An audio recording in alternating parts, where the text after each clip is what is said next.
Welcome back to Torah on the Go. Whether you are walking the dog or working out or at work or taking a break, we are glad that you are spending a few minutes with us studying Torah. I'm here with my podcast partner, Rabbi Feinstein. Good day. And we have finally made it out of Egypt, through the sea. We're not yet at Sinai. We're in these middle couple of chapters of Exodus. And I want to just pause here at chapter 16 and acknowledge there are two narratives that get built here. Two Jewish traditions, two rituals, two ideas that come to us in chapter 16, and they both are delicious. The first is we were like children. We had no idea how to get food for ourselves. We had no idea how to take care of ourselves. We had no knowledge of how to be free people. And so God takes Rachmanis on us. God takes pity on us. He has mercy on us and sends us this thing. It falls from the sky. The Jewish people wake up after complaining how hungry they are. They wake up, and I have to read because the language of the Torah is so much better than I could ever put it. The Jewish people wake up and they say, manhu, which we understand in the English translation is, it is manna, right? That's what they call it, but that's not what the Hebrew says. Yeah. The Hebrew sounds like a question, like, what is it? What is this stuff? Right. And so they named it. What is this it? Stuff? Right. That's what man means. There's a candy bar called whatchamacallit. Right. You know, so what is this stuff? And the reason we know that's true is because the rest of the sentence goes on in the Hebrew. The rest of the verse, ki lo yadu mahu, manhu, ki lo yadu manhu. So they didn't know what it was. They didn't know what it was. So, right. So this is how the story of freedom begins. Is not only did we not know what freedom would taste like, we didn't know what this food would taste like either. We didn't even know what we were eating. You ever, when you go to Israel, yeah, one of the great experiences of life, it's worth the trip, is you go to Israel and you sleep that night because you've flown for 15, 16 hours. You take a walk. You try to get some sleep. You wake up in the morning. You come downstairs in your hotel to the first Israeli breakfast of the trip. Right. And you stand in the hotel breakfast, and it can be a tiny youth hostel, or it could be the Intercontinental or the David Citadel or the whatever. Right. And you look at this vast breakfast, and you go, manhu, right. Wow, look at this. That's right. And it's that moment of surprise right. that's what the Torah is trying to capture. I had no idea there were 8 different types of cheese. Who knew that's that right. there's 5 different kinds of herring? That's right. Who knew? Who knew? So what are we to learn? Because without a doubt, food is one of the most important ingredients in a Jewish culture. Yes, absolutely. Okay? And it's always been that way. Okay, if you read about David, they recall not the day that the ark came up to Jerusalem. They recall that day and the kiddush, the meal that was served that day as well in the book of Samuel. So we have food has always been important to our people. And here's a story in freedom about how we couldn't feed ourselves. So God helps us feed ourselves. And this begins 40 years of this man falling from the sky every day. Yeah. Every day. And people would go out and take man, and it was like, Midrash tells us it was like Willy Wonka in the way that it tastes like anything you wanted it to taste like. Right? And it had all your nutrients. All your nutrients. It didn't matter how old you were, young, old, middle-aged. It had everything you needed, right. Minimum daily adult requirements of everything. So what are we to make? When you think of man, how do you conceive of it? It's an image of child and baby. It's an image of a mother nursing a child, right? When else are you fed in your life, right? When the mother takes the baby in her arms and gives the baby the breast, or the father takes the kid and gives the kid the bottle.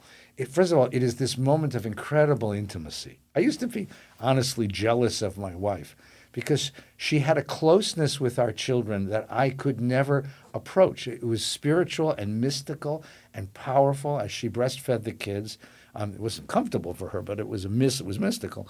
And it was an intimacy and love and nurturing. It was everything that's right about the human species. And what the Torah is trying to do is replicate that here. God, it has literally rachmanut, from the word rechem, meaning womb. This is God as mother. God as mothering this child out of the womb of Egypt, into the world of freedom and nurturing us as we go along. The problem's going to be, and I'm sorry to always throw problems into these narratives, but the problem's going to be when you try to wean the kid off the breast and the kid still wants that, and you had at a certain point, you got to wake up, you can be 2 or 3 or 14 or 15 or 35, and you got to let go of mom and stand up and provide for yourself. And the problem is that God doesn't understand that part, or at least the Torah portrays a God who doesn't quite understand what it takes to get a people to provide for themselves, to take that responsibility on themselves. But at this point in the narrative, it is the most touching, intimate narrative of nurturance. This story of manna begins here in Exodus and actually continues all the way past the end of the Torah into the book of Joshua. Yeah. Joshua leads the children of Israel into Israel. They farm the land for the first time themselves, meaning they actually produce crops. The land produces for them. They have Passover in Israel, and manna stops. So man connects the Passover, the first Passover, with the 40th or 41st Passover, however we're counting at that point, the first one that happens inside the land of Israel, the first holiday that is enacted inside the land of Israel with Joshua after crossing over the Jordan River. And so man carries us through more than 4 books of the Bible. We are in this very intimate state with God. Yeah. And in many ways, we look back and we tell this story about this relationship that we had. We tell it each and every year. Yeah, and the desert then becomes the narrative. I mean, we know that the desert narrative is difficult, and we're going to talk about that soon.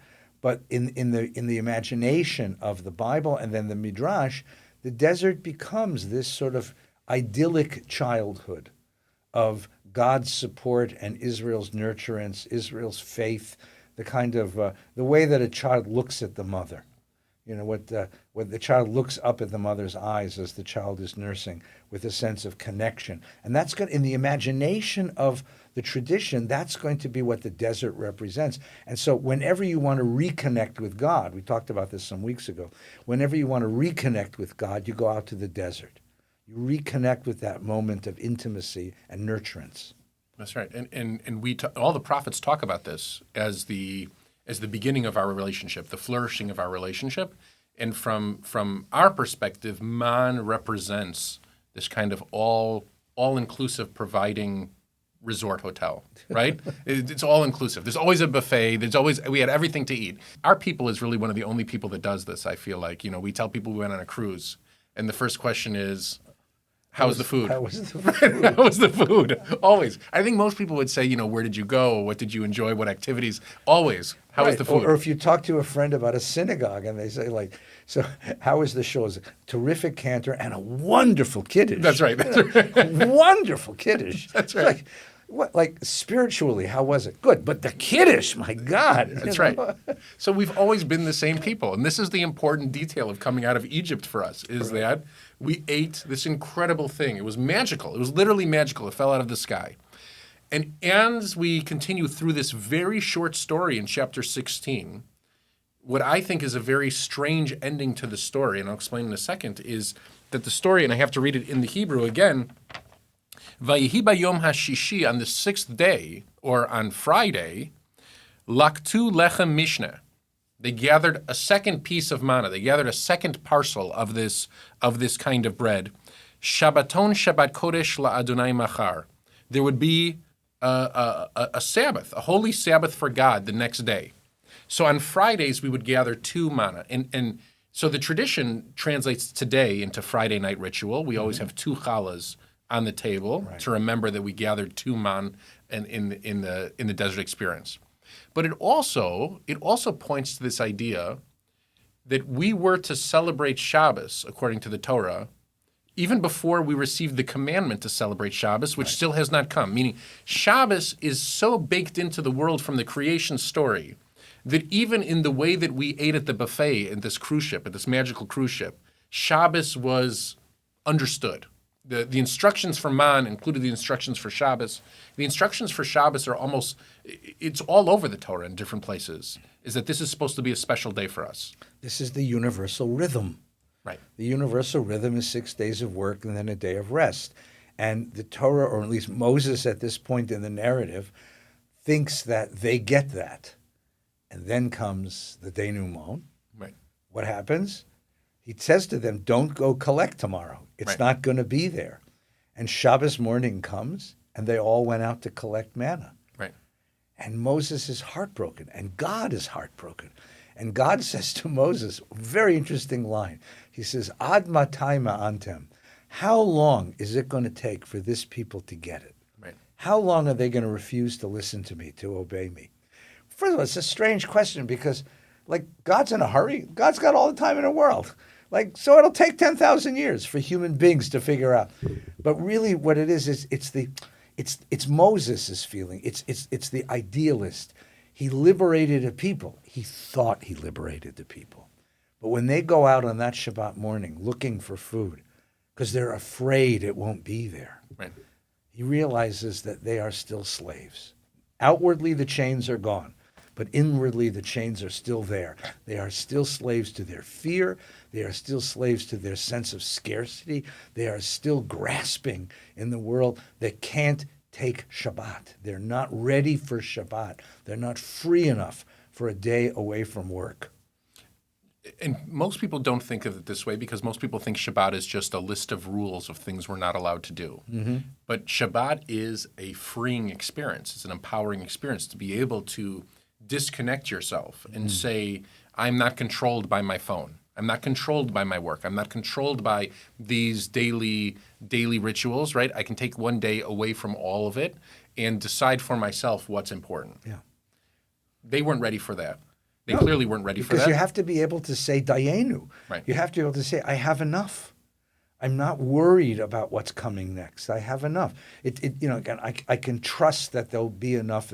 We had an experience once. I remember seeing this. It was sort of blew my mind. Many, many years ago, we had a father's morning at the nursery school. We invited fathers of nursery school kids to come to class and sit with their 2 and 3 and 4-year-olds in the classroom and understand what happens in a nursery school classroom. Because so many times, not always, but so many times it's moms who drop the kids off and dads don't get to see how the school functions. So we said, let's have a Sunday morning, all the dads are invited. And what happens is the teacher stood at the door and said to these fellas, give me your phones. Mm-hmm. You can't bring a phone into the room. I want you paying attention to the child, not checking your phone. Mm-hmm. And the first thing is they all gave her a fight. Right. Every guy, you don't understand who I am. I'm somebody much more. Right. And I'm sorry, but in this room, I'm the teacher. You give me your phone. And the guys put their phones in his basket, right? And then sat down on the floor with their 2 and 3 and 4-year-old kids. And they were like crazed. Mm-hmm. They were reaching for the phone even when it was there. And they were nervous. And there was this jumpiness in the room. And it took them a good hour before they could get off the withdrawal symptoms from telephone addiction. It was the most remarkable thing to see. Well, and that's sensed even back then. And then they started fighting with each other over the fire engines. That was also these two guys who both work at a big agency in Hollywood. It's mine, and I had it first. The 2 3-year-olds are going, Dad, we can share. It's okay. It's cool. No, we had it first. No, this talks about freedom in a different light because food and time might be the two lingering effects of slavery, right, hardest to shake off. Yeah. Hardest to shake off. Right. Generations that go through trauma, right? Whether it be Shoah survivors, whether it be people who lived through the Depression, whether it be, we could go on, whether it be, any generation that's gone through this kind of trauma has overflowing refrigerator their entire lives. Yeah. They're worried that they'll go hungry again. Hoarding food. Right. This is why Costco's so wealthy. That's right. Because Costco got people like my parents who were depression babies. Right. My dad would call me on the way home saying, "Do you need toilet paper?" Right. I say, "Yeah, you got some?" "Yeah, a whole carload." Right. That's right. That's right. 1,000 rolls. and that's part of it. And so these are the two elements actually that are going to be most difficult for our people to move past. Yeah, because it's fear. There's a deep fear. The fear of the Pharaoh, or the fear of not having the Pharaoh's state there to provide. The fear of what might be. That's what the slave lives with. And it's going to take in the Torah, it's going to take a generation to subdue that, and we never really do. Right. We never really do. You and I work in a shul, and you go to, after shul, we do serve a beautiful kiddush, a lunch, and you watch what people take at the table. It's a buffet. Right. Take as much as you want, and there's plenty. And yet there's this sense of, I better get another one. Right. Then we might run out. Right. It's like, come on, guys, it's America. There's plenty of food. But there is this deep fear of what might yet be. And on the flip side, when we think about Judaism today, and we're the same people, I often stop and marvel. I understand when someone says, my kid's bar mitzvah is coming. We want it to be a giant lavish party. And you think to yourself, well, come on, there has to be a limit in terms of, how much resources is put into marking a 13-year-old. Or, when we talked before the podcast, Rabbi Feinstein actually talked when we're not recording as well. I talked to you about weddings. We were having a sidebar conversation about weddings, about the elaborate weddings that we've both been to in the last couple of weeks, officiated at. And I think that these ceremonies come from our people's the nature that we need to control time, and the way that we sanctify it is actually through too much delicious food. Yeah. We create in Judaism, there's a tradition called Seudah Mitzvah, that we create a meal that's a mitzvah meal, that we make as delicious as possible, as robust as possible, and we invite the community to come participate in it. And that marks this special moment in time. Right. Yeah, and and that's what the rules, when you talked before about Shabbat and all the rules that are coming later, the rules recognize that without a superstructure of regulation, we can't make the time. We can't free the time. We can't do it, right? As we tell parents all the time, turn off the phone, turn off the computer, turn off the television, sit down at the table with your kids, talk to them, tell stories, share songs, share a moment together that's not influenced by outside media, but something, a culture within the family. Take the time to look into each other's eyes and be together. But you need the superstructure. So we have candles and we have wine and we have kiddush, we have challah, we have these rules about what you can and can't do. Don't use money. Don't influence the world beyond the domestic setting. You're trying really hard to get people to let go of this constant need to control things. Otherwise, it's going to be utter chaos out there. And it's still so very hard, even in this century, it's still so very hard to convince them that they can let go. Right. They can let go. And this relationship between Shabbat and food, or time and food, and marking it, it comes to define us.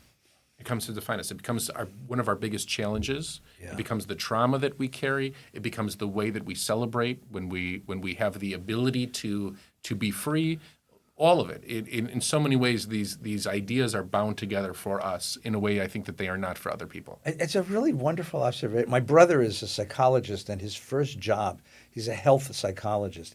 His first job, he was working in a clinic that helped morbidly obese people lose weight because their lives depended on it.